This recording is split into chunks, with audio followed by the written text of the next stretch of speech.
screaming silence. That's what echoes from the portraits of the most powerful women in history. Not the triumphant roar of queens, but the strangled whimper of victims born into gilded cages. We're not here to celebrate their crowns, but to dissect the twisted branches of their family trees, trees watered with the tears and blood of generations. Forget chivalry. Forget romanticized notions of royalty. This is the brutal truth of inbreeding within the highest echelons of power. And it starts with the Habsburgs. Maria Anna of Spain. Her name, whispered in hushed tones, evokes images of courtly splendor.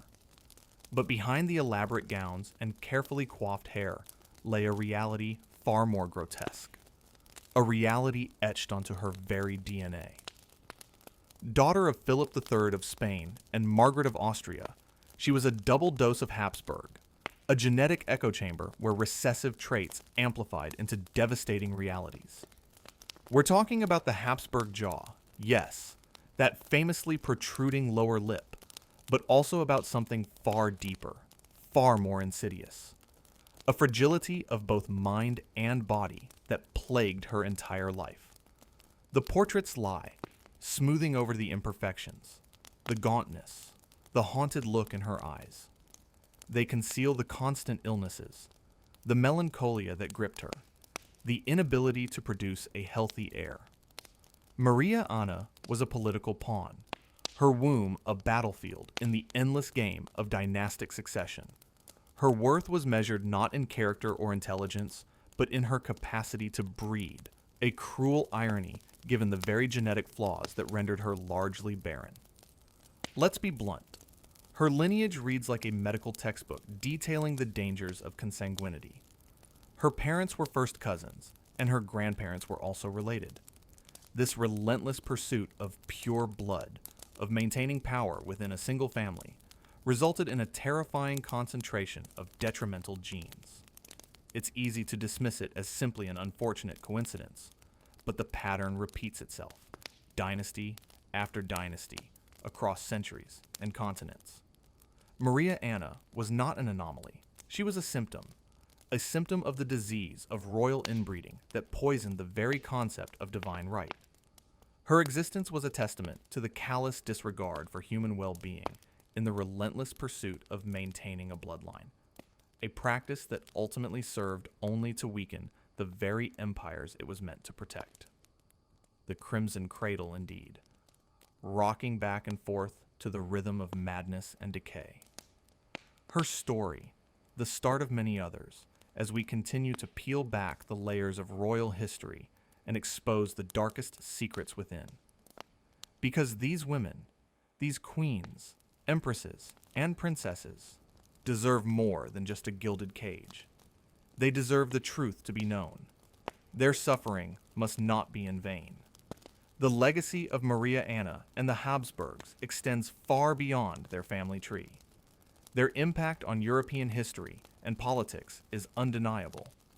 But beneath the veneer of power and influence lies a harsh truth. The relentless pursuit of a pure bloodline led to a decline in health and intelligence, ultimately weakening the very dynasty they sought to protect.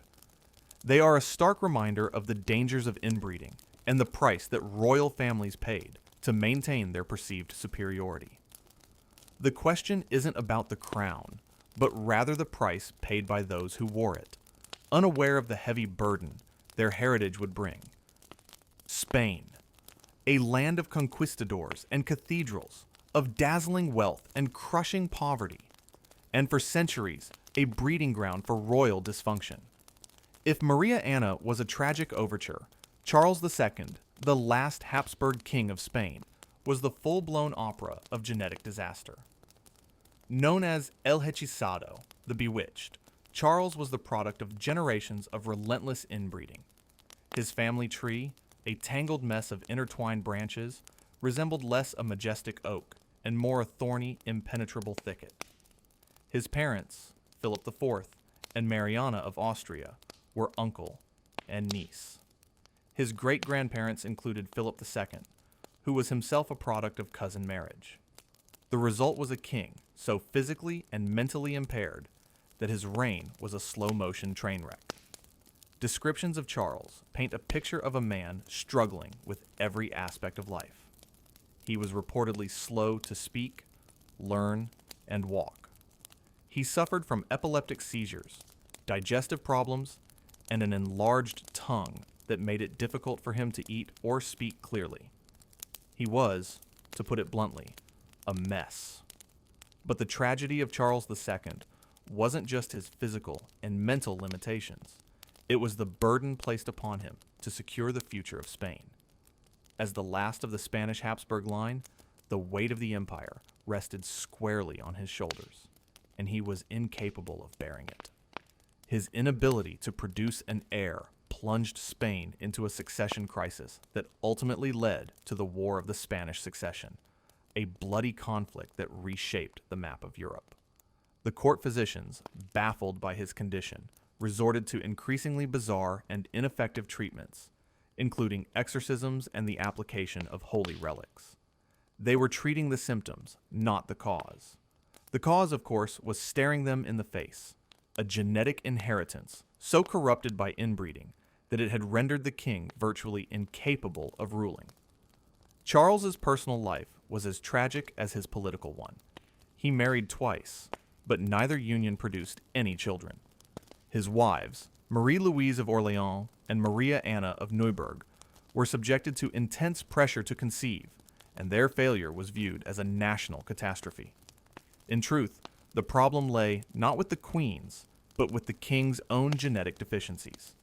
Consider this: Charles's coefficient of inbreeding, a measure of the probability that he inherited two identical copies of a gene from a common ancestor, was higher than that of a child born from a brother-sister union.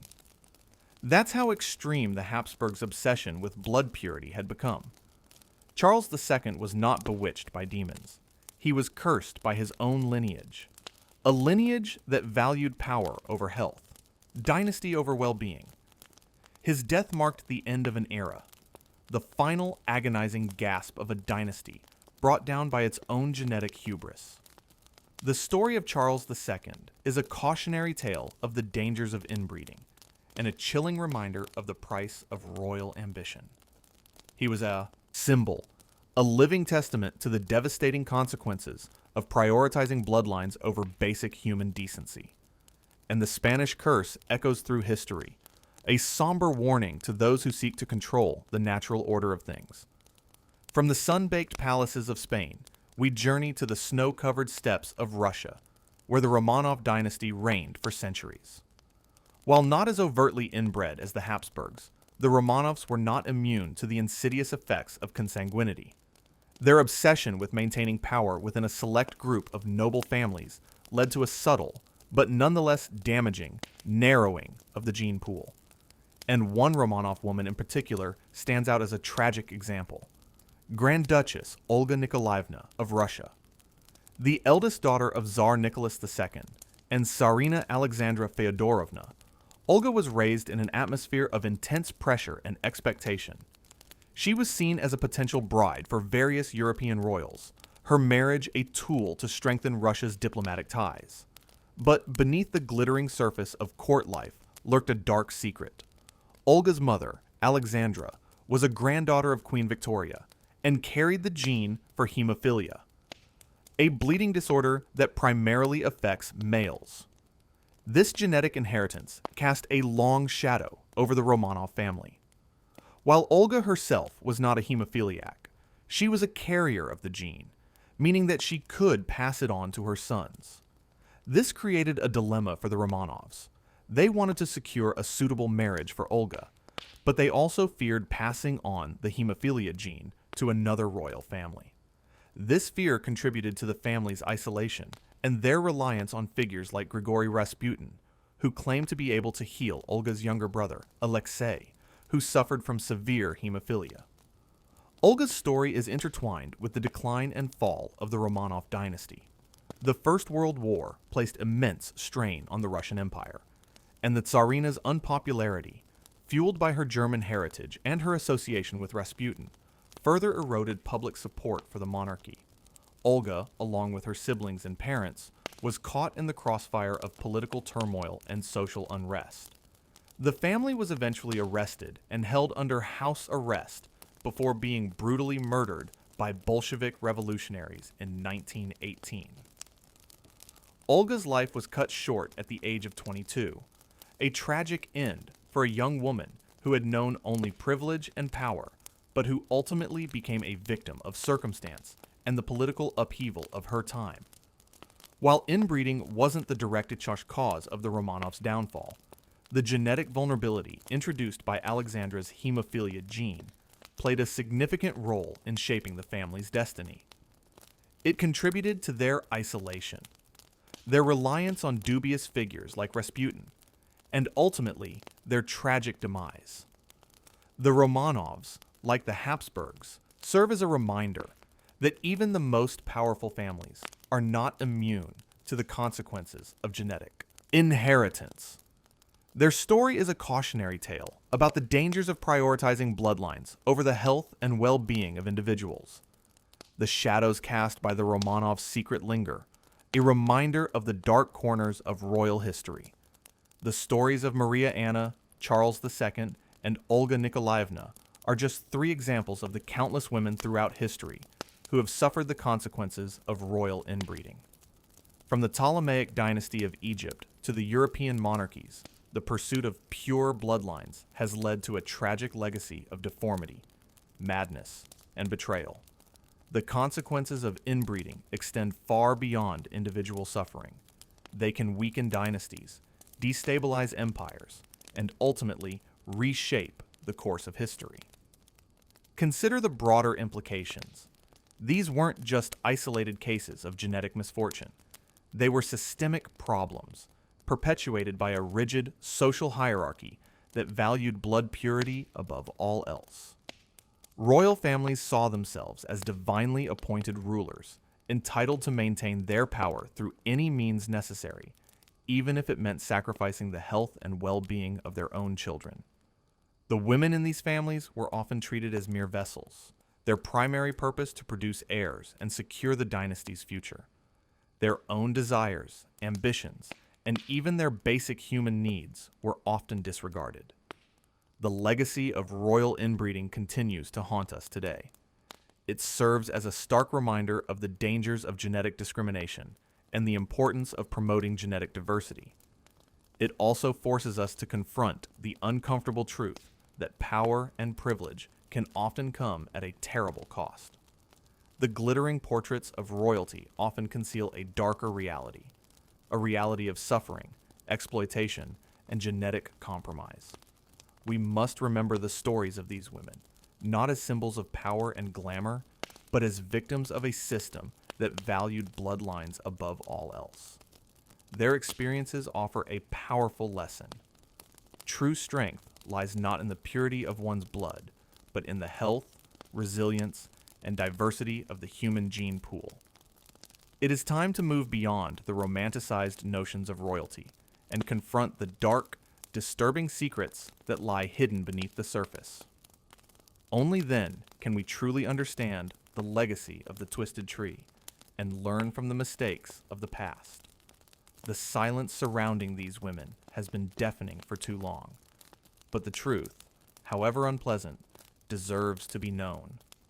The story of royal inbreeding is not just a historical footnote. It is a cautionary tale that resonates even today, reminding us of the importance of prioritizing human well-being over the pursuit of power and the illusion of pure blood. Let us not forget the names of these women, and let their stories serve as a constant reminder of the dangers of genetic arrogance and the importance of compassion and understanding. The Crimson Cradle has rocked for far too long. It's time to finally put it to rest.